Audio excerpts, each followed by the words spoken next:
کہ جو بیچارے غلام تھے وہ سب سے زیادہ ستائے گئے، اس لیے کہ غلاموں کے تو حقوق ہی کوئی نہیں تھے۔ ان کو تو اگر کوئی شخص اپنے غلام کو ذبح کر دیتا تھا تو بھی کوئی پوچھنے والا نہیں۔ بالکل ایسے ہی ہے نا، آپ کی بکری آپ نے ذبح کی، گوشت کھا لیا، کوئی آپ سے کوئی پوچھ سکتا؟ جب ملکیت ہے، آپ کی بکری آپ کی تھی، آپ نے ذبح کر دی، غلام آپ کی ملکیت تھا، آپ نے ختم کر دیا، کوئی اس میں جرم نہیں، کوئی باس پرس نہیں۔ یہ تھا حال غلاموں کا۔ بلال غلام تھے، ابو فقی غلام تھے، زنیرہ ایک کنیز تھی، ان کو جو ماریں پڑی ہیں اس کا آپ کو معلوم ہے۔ حضرت بلال کے ساتھ جو کچھ امیہ ابن خلف نے کیا، کہ جس طریقے سے کہ حیوانوں کی لاشیں جو ہے کھینچ کر گھسیٹ کر لے جائی جاتی ہیں، ان کی گردن میں رسی ڈال کر گھسیٹتے، اسی طریقے سے حضرت بلال کے گردن میں رسی ڈال کر ٹھیک دوپہر کے وقت مکے کی سنگلاخ گلیوں کے اندر گھسیٹا جاتا تھا۔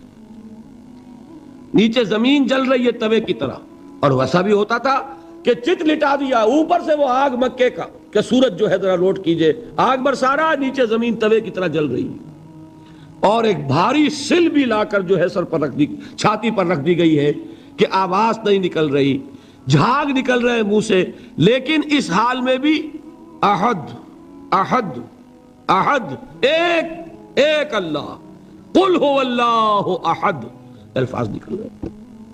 یہ ہے وہ صبر، یہ ہے وہ صبر، صبر علی الابتلاء، صبر علی الایذاء۔ یہ ابتلاء اور ایذاء پر صبر ہے، جھیلو، برداشت کرو، اس توحید پر قائم رہو، محمد کی رسالت کے اقرار کرتے رہو صلی اللہ علیہ وسلم، لیکن ہاتھ نہیں اٹھانا۔ اب میں آپ کو بتا رہا تھا یہ تو غلام تھے، یہ جو تھے یاسر، یہ حلیف تھے، غلام تو نہیں تھے نا۔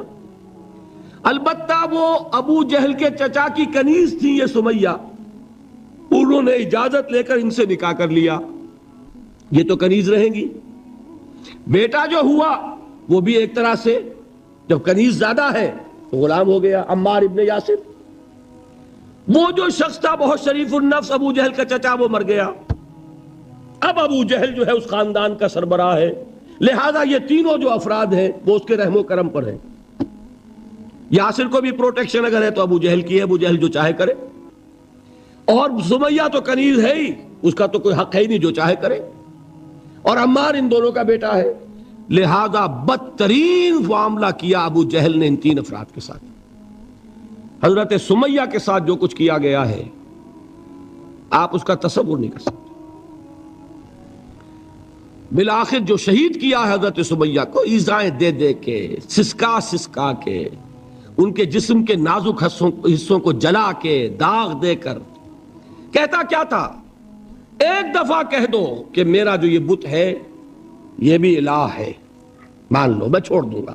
تنگ آ گیا، کسی طریقے سے ایک دفعہ کہہ دو پھر میں چھوڑ دوں گا۔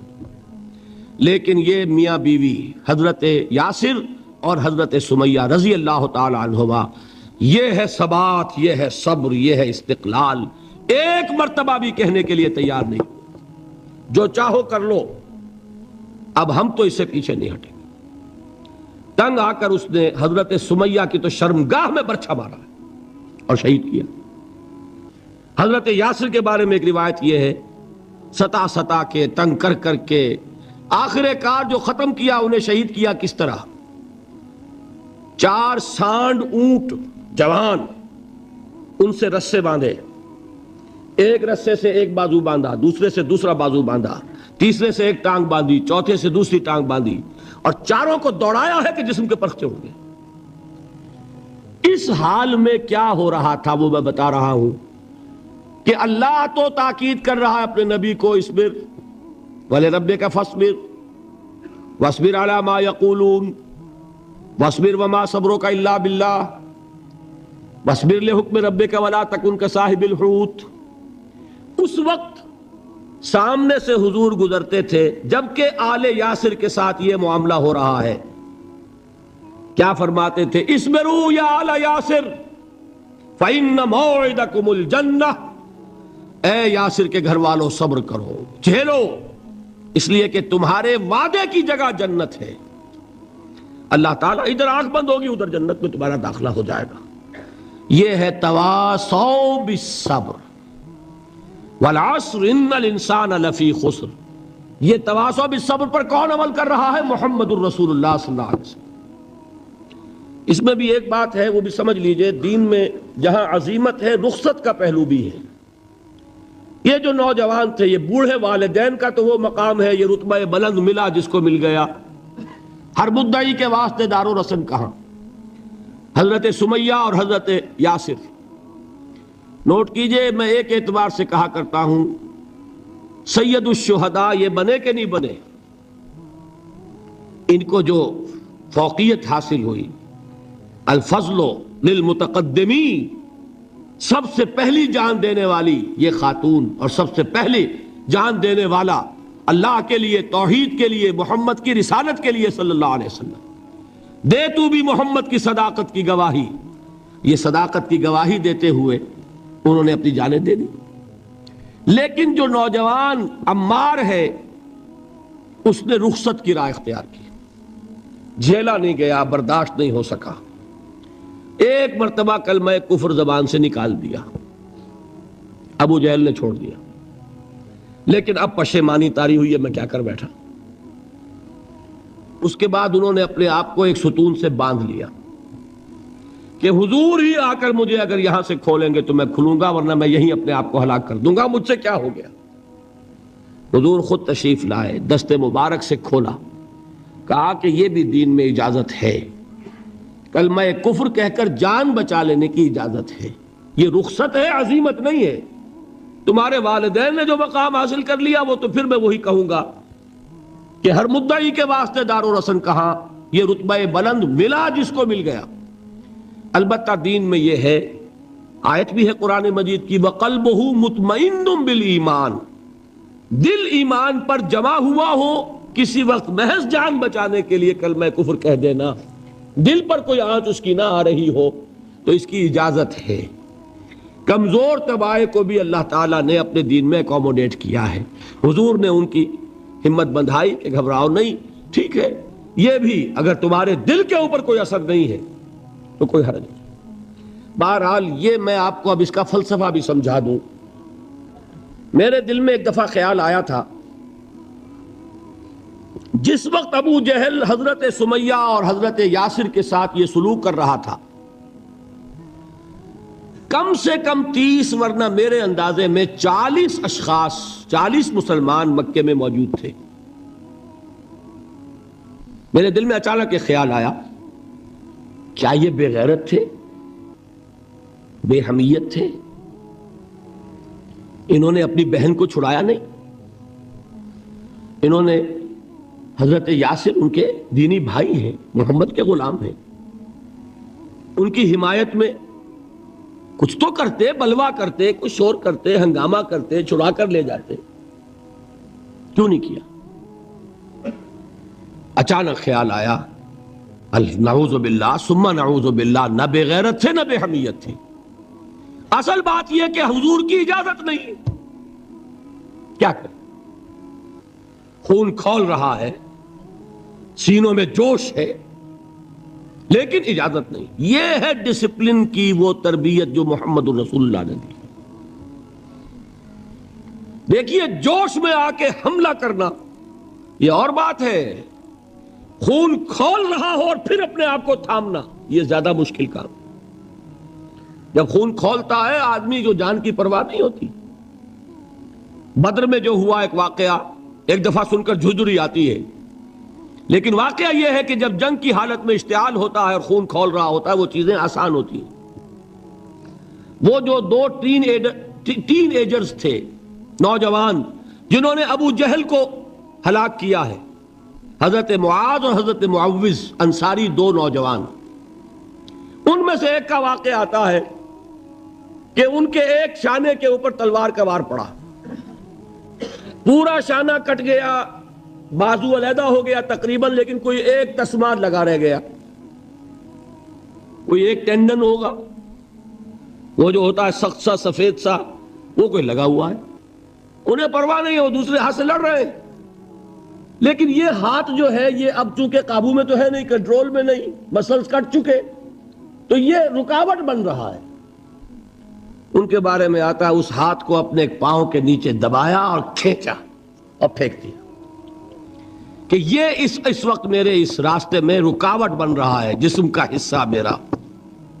تو یہ بات بھی میرے نزدیک اتنی مشکل نہیں ہے جتنی مشکل یہ ہے کہ خون کھول رہا ہو لیکن چونکہ اجازت نہیں ہے لہذا کوئی اقدام نہ کیا۔ یہ زیادہ کڑا امتحان ہے، یہ زیادہ سخت مشکل ہے، اور اس کی تربیت دی محمد الرسول اللہ نے۔ ویسے میں نے 12 برس کہا ہے لیکن 8 برس کہنا چاہیے، اس لیے کہ مکی دور کے 12 سالوں میں سے 4 سال جو ہیں وہ صرف زبانی کلامی ایذا تھی، اور اس کا بھی ہدف تھے صرف حضور۔ وہ جو میں نے بتایا پاگل ہے، مجنوں ہے، شاعر ہے، ساحر ہے، ایک عجمی غلام اپنے گھر میں رکھا ہوا ہے، اس سے ڈکٹیشن لیتے رہتے ہیں، آ کے ہم پر دھونس جماتے ہیں، مجھ پر وحی نازل ہوئی ہے۔ یہ سب کچھ ہوا 4 برس تک، لیکن ہوا صرف حضور کے ساتھ کہ انہیں ڈی مورلائز کر دو، ان کی ہمت ختم ہو جائے، خود بخود یہ بات بیٹھ جائے گی بتاشے کی طرح۔ لیکن جب انہوں نے دیکھا کہ نہ محمد بدل ہوئے صلی اللہ علیہ وسلم، نہ ان کے ساتھی بدل ہوئے، یہ تو دعوت پھیل رہی ہے، ہمارے نوجوان جو ہے اب ان کے حلقے میں شامل ہو رہے ہیں، ہمارے اپنے لختے جگر، ہمارے اپنے چشم و چراغ۔ کون تھے مصعب بن عمیر، کون تھے عثمان غنی، کون تھے سعد ابن ابی وقاص، قریش کے اعلیٰ گھرانوں کے چشم و چراغ نوجوان، وہ آ رہے ہیں محمد کے ہاتھ پر بیعت کر رہے ہیں، اسلام لا رہے ہیں صلی اللہ علیہ وسلم۔ انہوں نے دیکھا یہ ہمارے غلاموں میں بھی یہ آگ پھیل گئی، یہ تو سمجھیے کہ بارود کے اندر آگ لگ رہی ہے۔ یہ ابھی تک تو قانے تھے جو ظلم ہم کر رہے تھے اس پر، لیکن ان کے اندر اگر یہ ایمان اور اسلام کی دعوت اور تحریک ان میں پھیل گئی تو ہمارا اقتدار اور ہمارا یہ پورا نظام جو ہے یہ چوپٹ ہو جائے گا۔ یہ ہے وہ چیز جو میں نے کل آپ کو اقبال کا مصرع پڑھا سنایا تھا کہ نظام کہنا کے پاس بانو یہ مارز انقلاب میں ہے، beware of the revolution that is coming. لہذا اپنی پوری قوتوں کو جمع کرو اور کچل دو انہیں، مارو انہیں۔ یہ کام شروع ہوا ہے سن 5 سے، بلکہ 4 کہنا چاہیے، 4 سے لے کر 12 تک 8 برس اس کو کہتے ہیں پرسیکیوشن، فزیکل پرسیکیوشن، تشدد، مار پیٹ، جلانا، دہتے ہوئے انگاروں پر لٹانا، فاقے رکھنا، بھوکے رکھنا، ان کو ڈال دی گئی زنجیریں، گھروں میں بند کر دیا گیا نوجوانوں کو۔ حضرت عثمان کو چچا نے ان کے ایک چٹائی کے اندر لپیٹا اور دھونی دے دی، دم گھٹ رہا ہے، جان نکل رہی۔ حضرت مصعب بن عمیر رضی اللہ تعالی عنہ، وہ نوجوان 200 درہم کا جوڑا ان کا سل کر آتا تھا شام سے تیار ہو کر، لباس معطر ہوتا تھا، جدھر سے نکل گیا پوری گلی جو ہے وہ معطر ہو گئی، انگلیاں اٹھ رہی ہیں، وہ جا رہا ہے مصعب، یہ خوشبو اس کی ہے۔ اس مصعب کے ساتھ کیا سلوک کیا؟ باپ تو مر چکا تھا، ماں نے پالا تھا، دولت بہت چھوڑ کر گیا تھا باپ، لہذا ماں نے بڑے ناز و نام میں پالا، بڑے لاڈ پیار میں، 200 درہم کا جوڑا تیار ہو رہا ہے۔ لیکن یہ کہ آپ کو معلوم ہے عرب کے اس معاشرے میں عورت کی کوئی حیثیت نہیں تھی، ماں کا اختیار نہیں تھا، چچا تھا اب سربراہ خاندان کا۔ چچا نے کہا مصعب اگر تم نے اپنے باپ کا دین چھوڑ دیا ہے تو باپ کی دولت پر بھی تمہارا کوئی حق نہیں ہے، نکل جاؤ گھر سے۔ اس نے یہ سوچا تھا کہ مصعب کے ہوش ٹھکانے آ جائیں گے، دن میں تارے نظر آ جائیں گے، ناز و نام میں پلا ہوا گھر سے نکل کے جائے گا کہاں، یہ سارا نشہ جو ہے توحید کا یہ حیران ہو جائے گا۔ حضرت مصعب کا جواب بالکل برعکس تھا، اچھا ٹھیک ہے چچا جان میں گھر چھوڑتا ہوں۔ وہی بات جو کبھی کہی تھی ابراہیم نے، باپ نے کیا کہا تھا؟ واجرنی ملیہ، جاؤ چلے جاؤ، دفع ہو جاؤ میری نگاہوں سے۔ حضرت ابراہیم نے کیا جواب دیا تھا؟ سلام علیک ساستغفر لک ربی انہ کان بی حفیہ۔ اچھا ابا جان آپ کا حکم یہی ہے تو میں چلتا ہوں، آپ پر سلامتی ہو، میرا رب مجھ پر بڑا مہربان ہے، میں اس سے آپ کے لیے استغفار کروں گا۔ چل دیے۔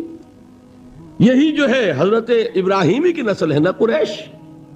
آج ابراہیم کے ایک بیٹے کے ساتھ وہی معاملہ ہو رہا ہے مصعب کے ساتھ، اور مصعب چلنے کے لیے تیار ہو گئے۔ چچا نے سوچا، میں سمجھتا تھا کہ ہوش ٹھکانے آ جائیں گے، یہ تو تیار ہو گیا نکلنے کے لیے، غصے میں آ کے اگلی بات کہی یہ کپڑے جو پہنے ہوئے تم نے یہ بھی اسی مشرک باپ کی کمائی کے ہیں، اتارو ان کو۔ وہیں کپڑے اتارے، مادر زاد برہنہ گھر سے نکالے گئے، ماں کے پاس پہنچے، ماں نے آنکھوں پر ہاتھ رکھے۔ وہ سب کیا ہوا کہ ماں سے کہتے ہیں کہ ماں میں موحد ہو گیا ہوں، اور وہاں سے گئے پھر حضور کی خدمت میں، کپڑے کہیں سے مانگے ہوں گے۔ یہ مصعب ہیں 200 درہم کا جوڑا پہننے والے، جب حضور پر مدینے کے 12 افراد ایمان لائے تھے، بیعت عقبہ اولیٰ ہوئی، انہوں نے کہا کہ حضور ہمیں کوئی شخص اپنا ایسا شاگرد دیجئے جو ہمیں قرآن پڑھا سکے۔ حضور نے حکم دیا مصعب جاؤ، اب مدینے جاؤ، یثرب جاؤ، یثرب والوں کو قرآن پڑھاؤ، انہیں تبلیغ کرو۔ مصعب گئے ہیں وہاں، 1 سال کی کمائی 75 افراد لا کر حضور کے جھولی میں اگلے سال ڈال دیے کہ حضور یہ میری 1 سال کی کمائی ہے۔ 72 مرد 3 عورتیں، انہوں نے وہ بیعت کی تھی، بیعت عقبہ ثانیہ، جس کے الفاظ کل میں نے آپ کو سنائے تھے۔ بایعنا رسول اللہ صلی اللہ علیہ وسلم علی السمع والطاعت فی العسر والیسر والمنشط والمکرہ وعلی اثرۃ علینا وعلی لا ننازع الامر اہلہ وعلی ان نقول بالحق اینما کنا لا نخاف فی اللہ لومۃ لائم۔ یہ 72 مرد تھے مدینے کے جنہوں نے یہ بیعت کی۔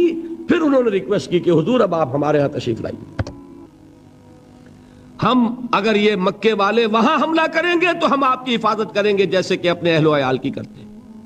بہرحال وہ مصعب بن عمیر ہیں جو غزوہ احد میں شہید ہوئے، اور جب شہید ہوئے تو ان کے جسم پر صرف ایک چادر تھی۔ ایک بات تو یہ نوٹ کیجئے، موضوع سے ذرا بات تھوڑی ادھر ادھر جا رہی ہے، لیکن یہی چیزیں ہیں اصل میں کہ جو ہمارے دلوں کو منور کرنے والی ہیں نور ایمان سے۔ وہ علم بردار تھے غزوہ احد میں، جھنڈا مسلمانوں کا ان کے پاس تھا۔ ایک ہاتھ پر، ایک شانے پر وار پڑا، ہاتھ کٹ گیا، دوسرے سے تھاما، دوسرے پہ کٹ گیا، اب دونوں حصوں کے بچے ہوئے ٹکڑوں سے جھنڈے کو تھاما، گرنے نہیں دیا، یہاں تک کہ شہید ہو گئے۔ گرے ہیں تو جھنڈا گرا ہے۔ شکل میں حضور سے بہت مشابہ تھے، خبر اڑ گئی کہ محمد شہید ہو گئے صلی اللہ علیہ وسلم۔ یہ مصعب بن عمیر کا واقعہ ہے۔ جب ان کو اب دفن کرنے کا وقت آیا، اور شہید کے لیے کفن جو ہے اس کا وہی لباس ہوتا ہے جو شہادت کے وقت ہو، حضور کے سامنے ایک پرابلم پیش کیا گیا۔ حضور، مصعب کے جسم پر تو ایک چادر تھی، اور وہ چادر بھی اتنی چھوٹی ہے، یعنی 2 گز کی چادر بھی نہیں ہے، اس سے اگر سر ڈھانپتے ہیں مصعب کا تو پیر کھل جاتے ہیں، پیر ڈھانپتے ہیں تو سر کھلتا ہے، کیا کریں؟ حضور نے فرمایا سر ڈھانپ دو چادر سے اور پیروں پر گھاس ڈال دو۔ یہ آخری لباس ہے جو محمد کے اس دیوانے کو اس دنیا سے رخصت ہوتے ہوئے ملا ہے، جس کا 200 درہم کا جوڑا چلتا تھا۔ یہ ہے صبر۔ برداشت کیا کہ نہیں کیا؟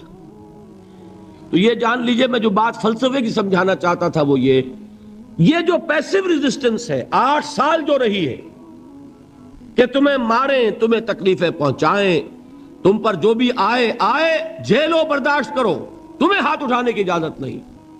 اصل میں انقلابی عمل میں یہ بہت فیصلہ کن چیز ہے۔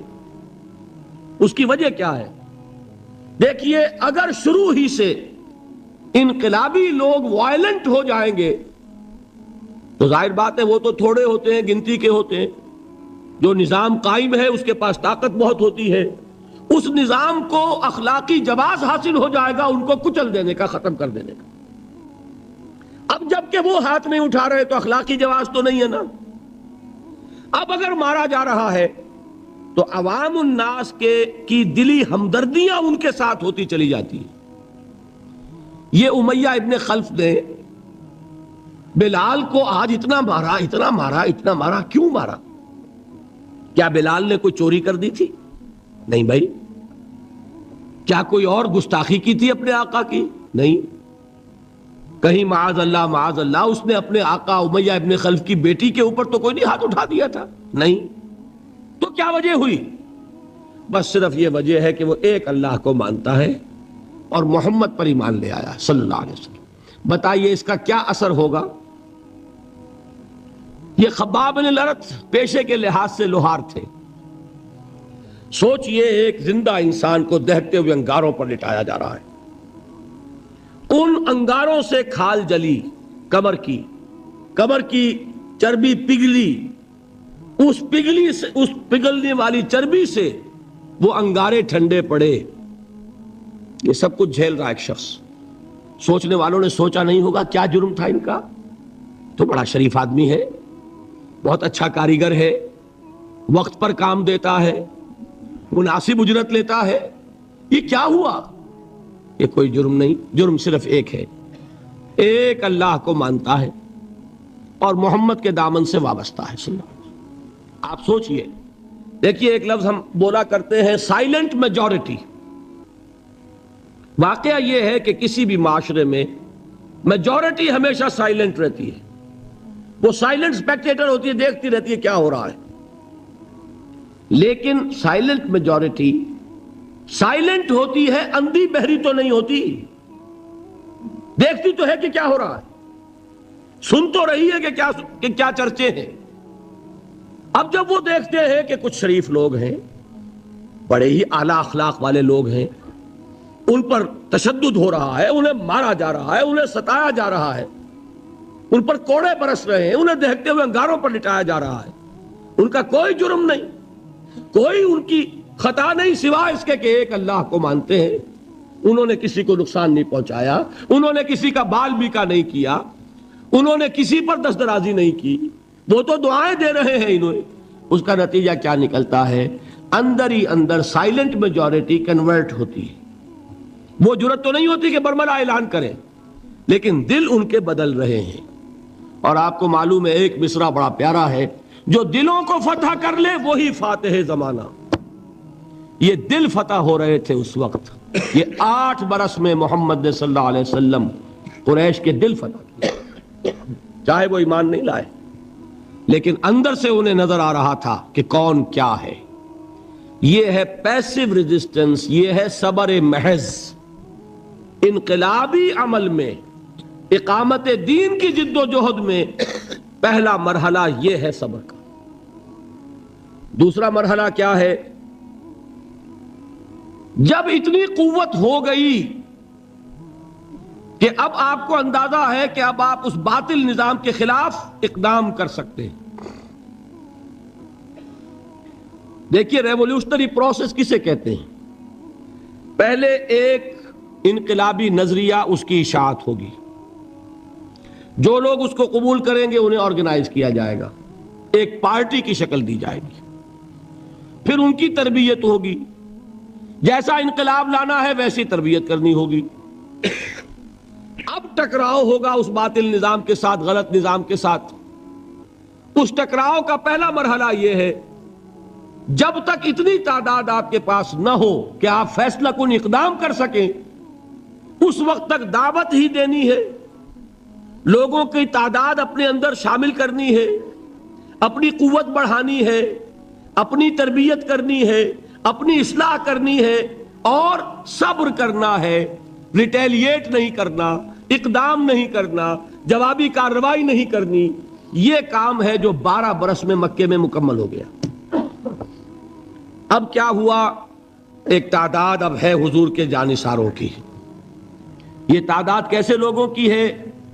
ڈیووٹڈ، ڈیڈیکیٹڈ، اپنی زندگیاں وقف کیے ہوئے لوگ، ہر طرح کے امتحان سے گزر چکے، بھٹیوں میں سے نکل چکے، تربیت ہو چکی، منظم ایسے ہیں کہ جو حضور کا حکم ہے اس پر عمل پیرا ہے.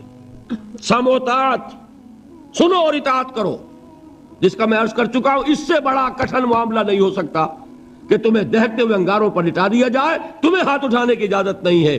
اس پر بھی پورے اترے صحابہ کرام، کسی نے ریٹیلیٹ نہیں کیا.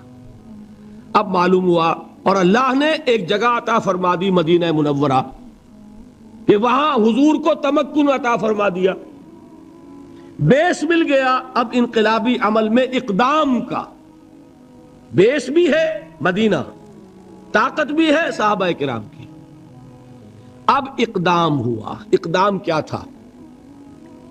نبی اکرم صلی اللہ علیہ وسلم نے مدینے پہنچنے کے بعد، اور یہ نوٹ کر لیجئے، سورہ حج کی ایک آیت ہے، اذن للذین یقاتلون بانہم ظلموا وان اللہ علی نصرہم لقدیر۔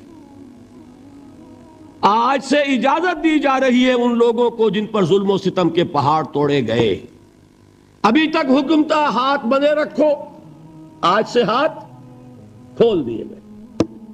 یو کین ریٹیلیٹ، تم بدلہ لے سکتے ہو، جوابی کارروائی کر سکتے ہو۔ یہ آیت نازل ہوئی، حضرت عبداللہ ابن عباس کی یہ رائے ہے کہ یہ آیت نازل ہوئی ہے دوران سفر ہجرت، جب حضور مکے سے مدینے تشریف لے جا رہے تھے، یہ آیت نازل ہوئی۔ یہ گویا کہ ٹرننگ پوائنٹ ہے کہ اب تک تو تمہیں حکم یہ تھا کہ چاہے تمہارے جسم کے ٹکڑے اڑا دیے جائیں، تم کوئی جوابی کارروائی نہیں کر سکتے۔ اب وہ حکم بدل گیا، اب تم اقدام کرو، جوابی کارروائی کرو۔ حضور نے کیا کیا اس کو سمجھ لیجئے، یہ سیرت کا بہت اہم باب ہے اور نگلیکٹڈ ہے، توجہ نہیں ہوئی اس پر۔ واقعات موجود ہیں سیرت کی کتابوں میں، ان واقعات کی اہمیت کیا ہے، ان سے کیا نتیجہ نکلتا ہے، اس پر زیادہ توجہ نہیں ہوئی۔ حضور نے مدینے پہنچ کر 6 مہینے تو کوئی اقدام نہیں کیا، اپنی پوزیشن کو کنسولیڈیٹ کیا۔ 3 اہم کام کیے، مسجد نبوی کی تعمیر کے ایک مرکز وجود میں آ جائے، وہی اب آپ کی تربیت گاہ ہے، وہی خانقاہ ہے، وہی گورنمنٹ ہاؤس ہے، وہی درسگاہ ہے، اصحاب صفہ ہے، حضور صلی اللہ علیہ وسلم ہے، نماز با جماعت ہے، خطبہ جمعہ ہے، تو خانقاہ بھی وہی، تربیت گاہ بھی وہی، درسگاہ بھی وہی، گورنمنٹ ہاؤس بھی وہی۔ دوسرا کام کیا کیا؟ جو یہودی قبائل تھے ان کو جکڑ لیا، معاہدوں میں معاہدے کر لیے تاکہ مدینے کے ڈیفنس کے لیے جوائنٹ ڈیفنس، اگر مدینے پر حملہ ہوگا طے ہو گیا کہ مل جل کر ڈیفینڈ کریں گے۔ یہ ایک بہت بڑا اقدام ہے۔ یہ تو آپ جو مستشرقین ہیں ان کی اگر کتابیں پڑھیں، Muhammad at Mecca, Muhammad at Medina by Montgomery Watt, تو آپ کو پتا چلے گا کہ کیا کیا تعریفیں لوگوں نے کی ہے کہ یہ کس قدر اہم اقدام تھا اور کتنی دور بینی اور پیش بندی کا معاملہ کیا تھا محمد رسول اللہ نے۔ تیسرا کام کیا کیا؟ مواخات مہاجرین اور انصار کو جوڑ کر ایک وحدت بنانا۔ آپ کو معلوم ہے اس کی تاریخ میں کوئی مثال نہیں ہے۔ ایک انصاری ایک مہاجر بھائی ہو گئے تو لوگوں نے گھر تقسیم کر دیے، دکانیں تقسیم کر دی، کاروبار بانٹ دیے۔ یہاں تک واقعہ ملتا ہے کہ ایک انصاری صحابی اپنے مہاجر بھائی کو گھر لے گئے، فرمایا یہ میری 2 بیویاں ہیں، ان میں سے جو تمہیں پسند ہو اشارہ کر دو، میں ابھی طلاق دے دوں گا تاکہ تم ان سے شادی کر لو۔ میں یہ برداشت کرنے کو تیار نہیں کہ میرے گھر میں 2 بیویاں ہوں اور میرے بھائی کا گھر جو ہے وہ آباد نہ ہو۔ کوئی مغالطہ آپ کو نہ ہو جائے، کوئی غلط دلیل اس سے آپ نہ لیں۔ اس وقت تک پردے کا حکم نہیں آیا تھا، پردے کا حکم بعد میں آیا، وہ سن 5 میں آیا، 6 میں آیا، سورہ نور میں، سورہ احزاب میں۔ یہ تو 5 اور 6 کی صورتیں ہیں۔ یہ واقعہ ہو رہا ہے سن 1 ہجری میں، تو ابھی پردے کا حکم تھا نہیں، پردہ اس معاشرے میں تھا نہیں۔ گھر لے گئے سیدھے، یہ 2 بیویاں ہیں اور ان میں بھی چوائس تمہارا، جو تم پسند کرو۔ یہ 3 کام ہے انٹرنل کنسولیڈیشن، اور اس کے بعد آپ نے اب چھاپا مار دستے بھیجنے شروع کر دی۔ مکے کے خلاف اقدام، وہ اقدام کیا ہے؟ جدید اصطلاح میں بات سمجھا دوں گا۔ 2 کام: political isolation of Quraysh and economic blockade of Mecca. حضور تشریف لے گئے، ایک قبیلے سے آپ نے معاہدہ کر لیا، وہ قبیلہ یا تو پہلے حلیف تھا قریش کا، اب حلیف ہو گیا محمد کا صلی اللہ علیہ وسلم۔ قریش کی آئسولیشن ہو رہی ہے اور حضور کی قوت بڑھ رہی ہے، یا یہ کہ ان کا بھی معاہدہ ہو گیا ان کا بھی ہو گیا تو نیوٹرل تو ہو گیا نا۔ یہ ہے پولیٹیکل آئسولیشن آف قریش۔ اور اکنامک بلاکیڈ کیا ہے؟ قریش کا کیا تھا ذریعہ معاش؟ تجارت۔ تجارتی قافلے کہاں جاتے تھے؟ شام۔ وہ راستہ گزرتا تھا بدر کے پاس سے، اور جاتے تھے یمن، وہ راستہ گزرتا تھا طائف ہو کر. حضور نے دونوں پر دستے بھیجنے شروع کر دیے. He proved his military presence on the caravan routes of Quraysh. بات سمجھ رہے؟ اور ایک جو اس میں خاص طور پہ لشکر بھیجا آپ نے، وہ نخلا بھیجا. نخلا ایک وادی ہے، آپ حضرات اگر کبھی گئے ہو تو مکے سے جب طائف کی طرف جاتے ہیں تو درمیان میں وادی آتی ہے، وادی نخلا. اب آپ اندازہ کیجئے کہاں مدینہ، وہاں سے ایک لشکر کیا چھوٹا سا دستہ، 12 افراد، ایک چھوٹا سا چھاپا مار دستے تو ایسے ہی ہوتے ہیں چھوٹے، وہ لشکر تھوڑا ہی ہوتا ہے. حضرت عبداللہ ابن جہش اس کے کمانڈر، انہیں ایک سیلڈ لیٹر دیتے ہیں حضور، مہر لگا ہوا، کہ مدینے سے 2 دن کی مسافت پر باہر نکل کر پھر کھولنا اس کو، اور جو اس میں لکھا ہوا ہے انسٹرکشنز جو ہے کیری آؤٹ کرو. اتنی سیکریسی. جب وہ نکلے 2 دن کے فاصلے پہ باہر چلے گئے، کھولا، لکھا ہے وادی نخلا میں قیام کرو اور وہاں جا کر قریش کی نقل و حرکت پر نگاہ رکھو اور ہمیں اطلاع دیتے رہو. اب یہ 300 میل کا سفر کر کے وہاں پہنچے ہیں. وہاں اتفاق سے ایک قافلہ قریش کا گزر رہا تھا، اس سے مٹ بھیڑ ہو گئی، مقابلہ ہوا. ایک آدمی قرشی جو ہے کافر مشرک، وہ ان کے ہاتھوں مارا گیا. 2 کو انہوں نے گرفتار کیا، باقی بھاگ گئے. تو جو مال غنیمت تھا وہ لے کر آ گئے. حضور ناراض ہوئے کہ میں نے تمہیں اس کا حکم نہیں دیا تھا، میں نے صرف یہ کہا تھا کہ وہاں قیام کر کے ہمیں انفارم کرتے رہو. لیکن یہ بات ریکارڈ پر آ جانی چاہیے کہ ہجرت کے بعد پہلا قتل جو ہوا مسلمانوں کے ہاتھوں ایک مشرک کا ہوا. یہ تھی جس نے مکے میں آگ لگا دی. اتنی جرت ہو گئی محمد کی صلی اللہ علیہ وسلم. ادھر سے وہ ابو سفیان لے کر گئے ہوئے تھے قافلہ، تجارتی قافلہ، وہ واپس آ رہا تھا. اس کی طرف سے ایک پیغام پہنچ گیا کہ میرے قافلے کو خطرہ ہے محمد کے آدمیوں سے صلی اللہ علیہ وسلم، لہذا فوراً کوئی انتظام کرو مدد کا. یہ ہے وہ چیز جس کی آڑ لے کر ابو جہل جیسے لوگوں نے لشکر تیار کیا اور بدر کی طرف مارچ کیا. یہاں سے پہلی جنگ ہوئی ہے غزوہ بدر سن 2 ہجری میں. اگر حضور اقدام نہ کرتے، حضور نے یہ دستے بھیجے نہ ہوتے، اگر مسلمانوں کے ہاتھوں ایک کافر کا قتل نہ ہوتا، اگر وہ راستہ جو ہے تجارتی راستہ وہ مخدوش نہ ہو گیا ہوتا، بدر کی جنگ نہ ہوتی. یہ اقدام تھا محمد الرسول اللہ صلی اللہ علیہ وسلم کا، جس کے نتیجے میں final phase of revolution, armed conflict, وہ اب شروع ہوا ہے سن 2 میں، جاری رہا سن 8 تک. اندرون ملک عرب یہ 6 سال ہیں. ان 6 سالوں میں غزوہ بدر، غزوہ احد، غزوہ احزاب، یہ سارے غزوے ہو گئے. پھر فتح مکہ، پھر یہ کہ غزوہ حنین، طائف کا محاصرہ. سن 8 تک یہ معاملہ مکمل ہو گیا. جاء الحق وزهق الباطل ان الباطل کان زہوقا. جب یہ فیز شروع ہوا ہے تو یہ آیتیں نازل ہوئی جو میں نے سنائی تھی آپ کو، یا ایھا الذین آمنوا استعینوا بالصبر والصلاۃ. اے مسلمانوں، اہل ایمان، مدد حاصل کرو. اب جو نیا فیز شروع ہو چکا ہے تمہاری جد و جہد کا. یہ مدنی آیت ہے نا، مدنی صورت ہے. وہ جد و جہد کا دور جو تھا مکی، وہ کچھ اور تھا، یہ کچھ اور ہے.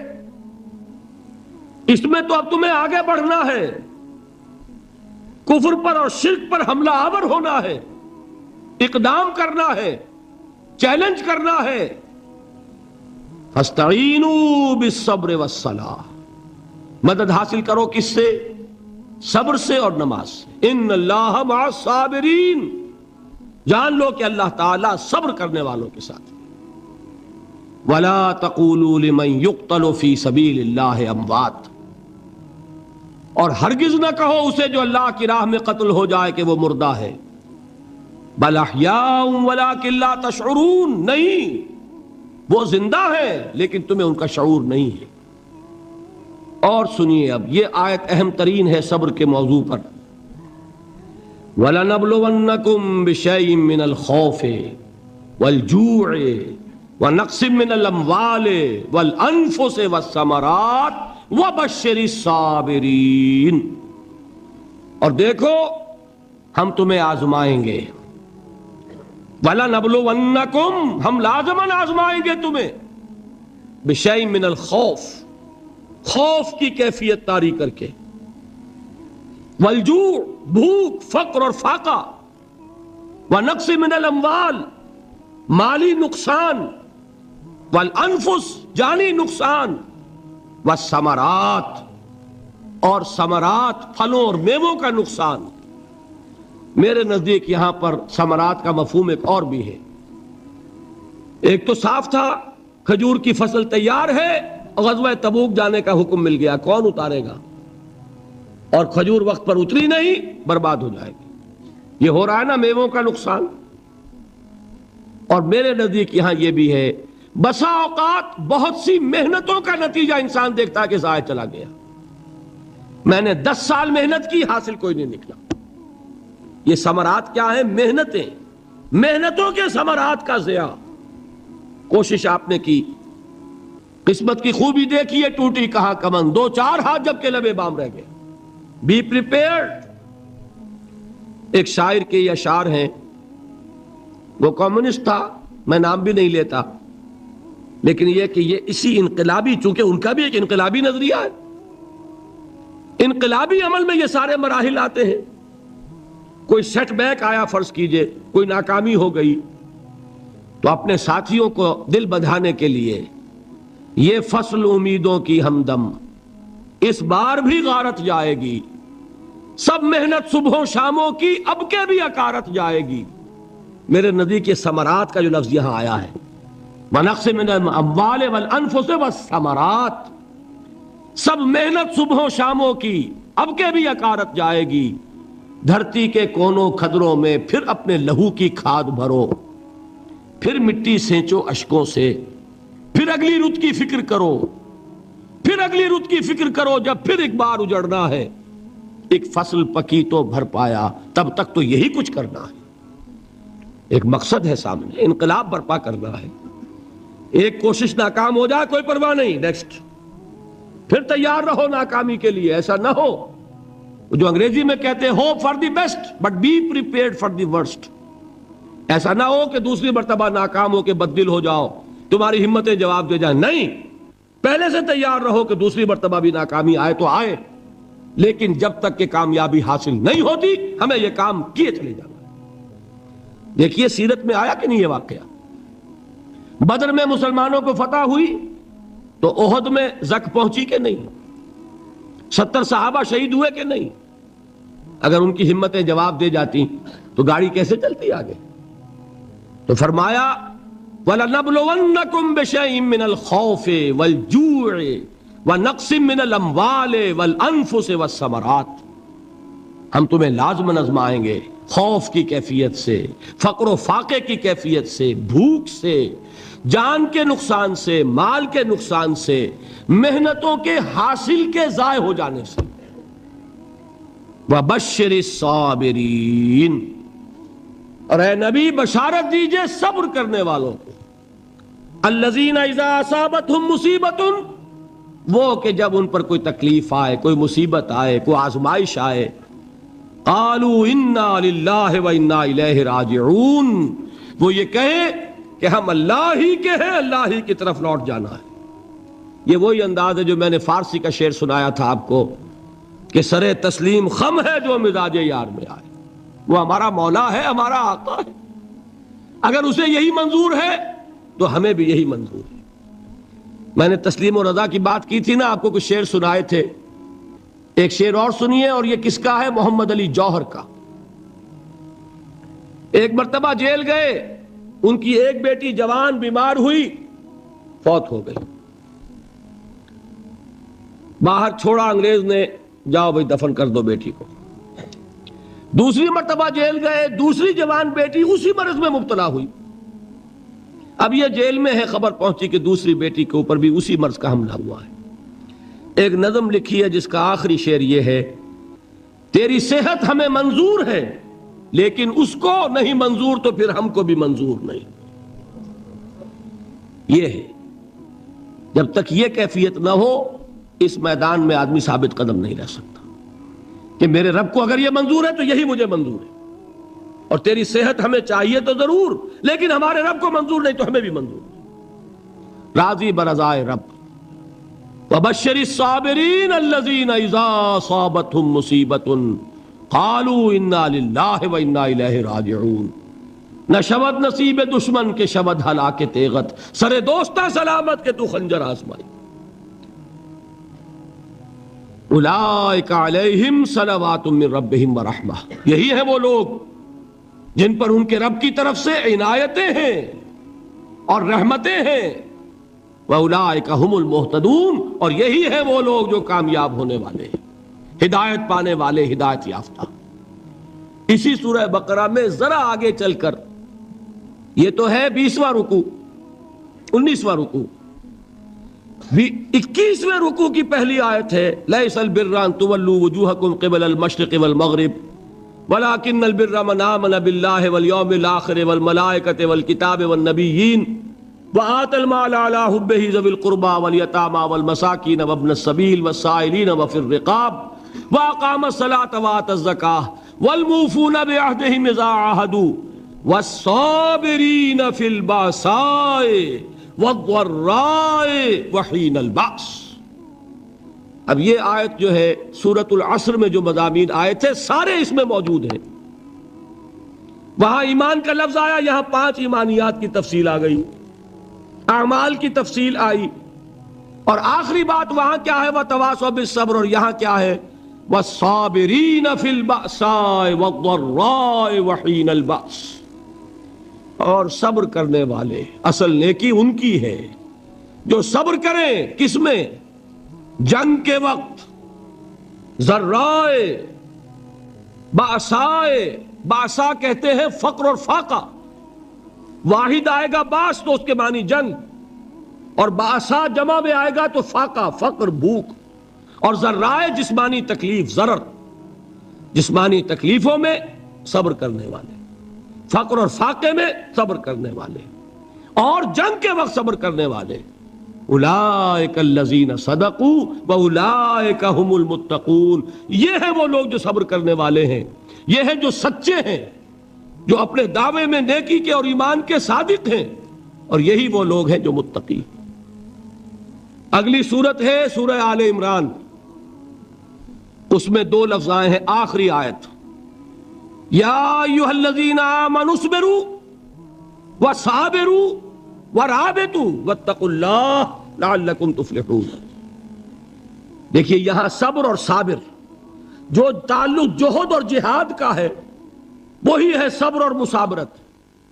صبر ایک طرفہ عمل ہے، آپ جھیل رہے ہیں، برداشت کر رہے ہیں، صبر علی المعصیہ، صبر علی الطاعہ، صبر علی الابتلاء، یہ سب کیا ہے؟ صبر۔ اور مصابرت کیا ہے؟ صبر کا صبر سے مقابلہ۔ یہ سورہ آل عمران، اب وقت نہیں ہے میں آپ کو سناتا اللہ تعالیٰ نے کیسے کیسے مسلمانوں سے کہا، مسلمانوں تمہیں زک پہنچی ہے تو انہیں بھی تو پہنچی تھی، ان کے 70 نہیں مارے گئے تھے بدر میں، ان کے حوصلے جو ہیں وہ تو پست نہیں ہوئے، وہ اگلے سال آ گئے تم پر چڑھائی کر کے، تم کیوں اتنا برا مان رہے ہو؟ تمہارے دل اتنے زخمی کیوں ہو گئے؟ تمہیں تکلیف پہنچتی ہے تو انہیں بھی پہنچتی ہے۔ اپنی غیرت جو ہے ہمیں ذرا اس کا جائزہ لینا چاہیے۔ لوگ باطل نظریات کے لیے کتنی قربانیاں دے رہے ہیں، لوگ باطل چیزوں کے فروغ کے لیے کتنی محنتیں کر رہے ہیں۔ جیسا کہ میں نے ابھی کہا تھا، اسی غیرت کو چیلنج کرنے کے لیے، ذرا آپ کی حمیت دینی کو جوش دلانے کے لیے، قادیانی نوجوان کتنی تعداد میں اپنے آپ کو دین کے لیے وقف کرتا ہے، اور آپ کتنے نوجوان ہیں جو اپنے آپ کو دین کے لیے وقف کر دیں، اور ہوں وہ کھاتے پیتے گھرانوں کے لوگ۔ یہ نہیں ہے کہ اگر کوئی اور کام نہیں کر سکتا تو پھر یہ ہے کہ وہ دین کے کام میں لگ جائے۔ باصلاحیت لوگ، کھاتے پیتے لوگ، ذہنی استعداد رکھنے والے لوگ، اونچے گھرانوں کے لوگ، وہ وقف کریں اپنے آپ کو دین کے لیے۔ اس کے بغیر کیسے باہر آ جائے گی، کیسے رونق آ جائے گی؟ تو دنیا میں باطل نظریات والے جو ہیں، یہ بات کہی گئی ہے مسلمانوں، تم اگر توحید کے لیے لڑ رہے ہو، دیکھتے نہیں ابو جہل کو، اس نے گردن کٹوائی ہے شرک کے لیے، شرک کے لیے گردن کٹوائے، اور تم توحید کے لیے گردن کٹوانے کو تیار نہ ہو۔ اس نے گردن کٹوائی کہ نہیں کٹوائی؟ اور کس طرح کٹوائی ہے؟ جو کہ بڑا متکبر قسم کا، فرعون قسم کا شخص تھا، جب گردن کاٹنے لگے تو کہتا ہے ذرا نیچے سے کاٹنا، تاکہ جب تم نیزے کے اوپر چڑھاؤ میرے سر کو تو اونچا نظر آئے، معلوم ہو سردار کا سر۔ وہ بدبخت مرتے ہوئے بھی جو اس کی یہ کیفیت تھی نا، اس کو ذہن میں رکھیے۔ تو یہ لوگوں نے قربانیاں دی، جانیں دی، تو فرمایا اگر تم ان سے زیادہ قربانی نہیں دو گے، یہ نوٹ کر لیجئے اس کو، مجرد اگر حق کو غالب کرنا اللہ کے ذمے ہو تو آنے واحد میں غالب کر دے گا، تمہیں تکلیف ہی دینے کی ضرورت نہیں۔ سمجھ رہے؟ کیا اللہ کے مقابلے میں کوئی باطل کی طاقت ٹھہر سکتی ہے؟ یہ تمہارے ایمان کا امتحان ہے، یہ تمہارے خلوص کی آزمائش ہے، یہ تمہارے امتحان کا ثبوت درکار ہے کہ اللہ تعالیٰ دیکھنا چاہتا ہے تم اس کے لیے اپنی جانیں قربان کرنے کو تیار ہو کہ نہیں، تم اس کے لیے تن من دھن لگانے کو تیار ہو کہ نہیں۔ اور یہ جان لو کہ اگر کفار اور مشرکین اور ملحدین اور باطل نظریات والے وہ جو کچھ قربانیاں اپنے باطل نظریات کے لیے دے رہے ہیں، ان سے زیادہ اگر تم نہیں دو گے تو حق غالب نہیں ہوگا۔ انہوں نے جو صبر کیا ہے اپنے باطل نظریات پر، اگر تم اس سے زیادہ صبر کا ثبوت نہیں دو گے اپنے اس حق پر تو حق غالب نہیں ہوگا۔ اس لیے فرمایا یا ایھا الذین آمنوا اصبروا وصابروا، نہ صرف یہ کہ صبر کرو بلکہ صبر میں اپنے دشمنوں سے آگے نکلو، ان کے صبر سے بڑھ کر صبر کرو۔ وَرَابِطُوا، مرابطہ کہتے ہیں چوکس رہنا، ہوشیار، پہرا دو، ایسا نہ ہو کہ دشمن جو ہے غفلت میں تمہارے اوپر کوئی حملہ جو ہے کر بیٹھے۔ وَاتَّقُوا اللَّهَ، اور اللہ کا تقوی اختیار کرو، لعلکم تفلحون، تاکہ تم فلاح پاؤ۔ یہ ہے حضرات تواصوا بالصبر۔ میں نے عرض کیا تھا ہر جگہ پر آپ کو چوٹی کی بات صبر ملے گا۔ آیت الکرسی، آیت البر جو میں نے آپ کو سنائی آخر میں، والصابرین فی الباساء والضراء وحین الباس، حامیم السجدہ، وما یلقاها الا الذین صبروا وما یلقاها الا ذو حظ عظیم۔ اس کے بغیر تو نہیں ہوگا۔ تھوڑ دلے لوگ، کم ہمت لوگ، عزیمت نہ رکھتے ہو، حوصلہ نہ رکھتے ہو، برداشت نہ رکھتے ہو، تحمل نہ کر سکیں، لالچ سے ڈگمگا جائیں۔ دیکھیے یہ بھی میں نے چونکہ بات کہی تھی، سن لیجئے سیرت سے۔ حضور صلی اللہ علیہ وسلم کے بارے میں جب مکے کے سرداروں کو یہ یقین ہو گیا کہ تشدد ہمارا فیل ہو گیا ہے، نہ محمد بدل ہوئے نہ ان کے ساتھی صلی اللہ علیہ وسلم ورضی اللہ تعالی عنہم اجمعین، تو انہوں نے دوسرا پاسا پھینکا۔ پہلا پاسا کیا تھا؟ استہزاء، تمسخر، مذاق، ڈیمورلائز کرو، نروس بریک ڈاؤن کرو، ان کا بیٹھ جائیں گے پتاشے کی طرح، معلوم نہیں ہے تو کھڑے رہے۔ تو دوسرا وار، مارو، ستاؤ، تکلیفیں دو، بھوکا مارو، دہکتے ہوئے انگاروں پر لٹاؤ، ان کو ہلاک کرو۔ معلوم ہوا یہ حربہ بھی ناکام ہو گیا، ایک آدمی واپس نہیں پھرا، ایک شخص کو بھی ہم اپنے اس تمام پرسیکیوشن سے نہ توحید سے ہٹا سکے نہ محمد سے برگشتہ کر سکے صلی اللہ علیہ وسلم، بلکہ مرض بڑھتا گیا جوں جوں دوا کی۔ ان کے اعتبار سے تو مرض تھا نہیں کہ وہ تو بات آگے بڑھ رہی، ہم نے جتنا دبایا، وہ جو کہا ہے کہ اتنا ہی یہ ابھرے گا جتنا کہ دبا دیں گے، تو ہمارا دباؤ جو ہے وہ ناکام ہو گیا۔ تو تیسرا بار آیا تھا، وہ کیا تھا؟ سفارت آئی ابو طالب کے پاس۔ دیکھو ابو طالب، تمہارا بھتیجا جو ہے وہ ہمارے معبودوں کو باطل ٹھہرا رہا ہے، ہم تنگ آ چکے ہیں، اگر تو اسے بادشاہت چاہیے، اگرچہ ہم کسی بادشاہت کے عادی نہیں ہیں، لیکن ہم اسے اپنا بادشاہ بھی مان لیں گے۔ اگر اسے دولت چاہیے، وہ اشارہ کرے، ہم سیم و زر کے انبار اس کے قدموں میں لگا دیں گے، اور کہیں نکاح کرنا چاہے اشارہ کر دے، جس اونچے سے اونچے گھرانے میں وہ چاہے گا قریش کے، ہم اس کی شادی کر دیں گے۔ تینوں ہی لالچ ہے نا دنیا میں۔ ویسے تو زر زن زمین، آپ کے ہاں یہ تین زے مشہور ہیں، زر زن زمین۔ زمین کو اقتدار سمجھ لیجئے، قوت سمجھ لیجئے، دبدبا سمجھ لیجئے۔ زن، زر اور حکومت، تینوں پیشکشیں انہوں نے کی۔ دیکھیے یہ ہوتے ہیں مرحلے تحریکوں کے لیے بہت ہی نازک۔ نبی کے لیے تو خیر کوئی امکان نہیں تھا، غیر نبی ہو تو سوچے گا نا یہ بادشاہ بنا رہے ہیں، بادشاہ بنو، اس وقت تھوڑا سا کمپرومائز کر لو، پھر ہاتھ میں قوت آ جائے گی تو پھر سب ٹھیک کر لیں گے۔ اگرچہ کبھی ٹھیک نہیں ہوتا، وہ ٹھیک ہوتا ہے اسی پروسیس سے جو محمد الرسول اللہ نے اختیار کیا۔ یہ تمام ٹیمپٹیشنز ہوتی ہیں، راستے سے بھٹکانے کی کوشش، کہ دباؤ سے نہیں مانے تو یہ لالچ جو ہے یہ انہیں ہٹائے۔ کیا جواب تھا حضور کا صلی اللہ علیہ وسلم؟ چچا نے جب بات کی ہے، انہیں براہ راست تو حضور سے بات کرنے کی جرت نہیں ہوئی تھی، ابو طالب کے واسطے سے بات کی ہے۔ چچا نے جب بات کی ہے آ کر، حضور نے فرمایا چچا جان اگر وہ میرے داہنے ہاتھ میں سورج اور بائیں میں چاند رکھ دے تب بھی میں یہ کام نہیں چھوڑ سکتا۔ تو عزیمت میں نے کہا تھا صبر کیا ہے؟ اپنے طے کردہ راستے پر بڑھتے چلے جانا، نہ کسی ٹیمپٹیشن سے، نہ کسی پریشر سے، نہ کسی تکلیف سے، نہ کسی ایذا سے، نہ کسی استہزاء سے، کسی سے بھی متاثر ہوئے بغیر اپنی منزل کی طرف پیش قدمی کیے چلے جانا، یہ ہے صبر۔ یہ صبر کی آخری منزل ہے۔ اور انقلابی صبر جو ہے اس میں ایک مرحلہ آتا ہے پیسیو ریزسٹنس، ایک آتا ہے ایکٹیو ریزسٹنس۔ ایک میں صبر محض ہے، جھیلو برداشت کرو، کوئی ریٹیلیشن نہیں، اور ایک وہ آتا ہے کہ اب آگے بڑھو۔ بڑا پیارا مصرع ہے، آگے بڑھو یا وقت کی رفتار روک دو۔ وہ آگے بڑھ کر پھر نظام باطل کو چیلنج کیا جاتا ہے، اور پھر جنگ ہے۔ ان اللہ یحب الذین یقاتلون فی سبیلہ صفا کانہم بنیان مرصوص۔